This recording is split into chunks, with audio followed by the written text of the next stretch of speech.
So ayun, magandang araw sa inyo mga kaibigan. So yung lulutuin natin ngayon ay yung fresh na pansit. So ito yung mga rekado niya. So bago natin lutuin yung fresh na pansit mga kaibigan ay lulutuin muna natin tong karne ng manok. Yan, ilalaga natin siya. So mamaya papakita ko yung proseso. So iyan yung ating repolyo, yung carrots at saka yung beans. So hinati-hati ko siya ng mga maliliit pang pansit talaga. Tapos bawang at sibuyas. So ayan siya. Yun, kapag naluto na tong manok natin, kumukulo na. So lutuin lang natin siya ng maigi. Tusok-tusukin natin para maluto. Bale, ito na yung manok mga kaibigan. So, pinursa-pursay namin ng ganyang kaliliit. Ayan, ito yung sabaw niya pala. So, pwede yung timplahan niyan, gawin yung sabaw. So, sayang din yan.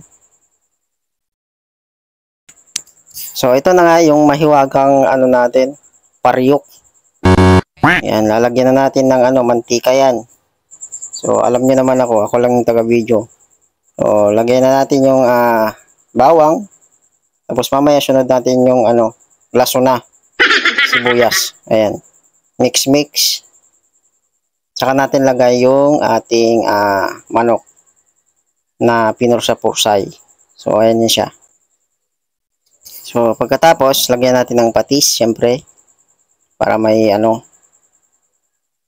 upgat siya. Ayan, tapos, nilagay na natin yung carrots. Lagay na rin natin yung beans. Tapos, i-mix natin yan. Ayan, ilalagay na rin natin yung ating repolyo, mga kaibigan.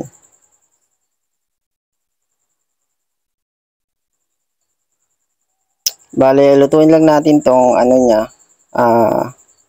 toppings nung pansit natin, rekado niya. Nilagyan na natin ng magic sarap. Timplahin na rin natin mga kaibigan para mamaya okay na siya. Bale, luto na to mga kaibigan. So, natimpla na rin natin to. Bale, ito na siya. Nilagay natin sa malaking lalagyanan. Bale, susunod naman natin itong pansit na fresh. So, ito, magpapakulo lang tayo ng tubig. Yan, lagyan natin ng mantika. Tapos, lagyan na rin natin dito ng nor cubes para may lasa yung fresh na pansit natin. Tapos, lagyan na rin natin ng toyo. Ayan. More moments later. Kapag gumulo na, lagay na natin yung fresh na pansit, syempre. Ayun! Lumiyab pa nga. Wow, sarap. Ayan, lutuin lang natin tong fresh na pansit. So, i-mix lang natin siya. So, madali lang naman tong lutuin pag ganitong pansit, no? So, ayun na nga.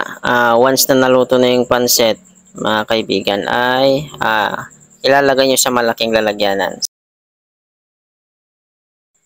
Tapos, ilagay nyo na yung toppings niya.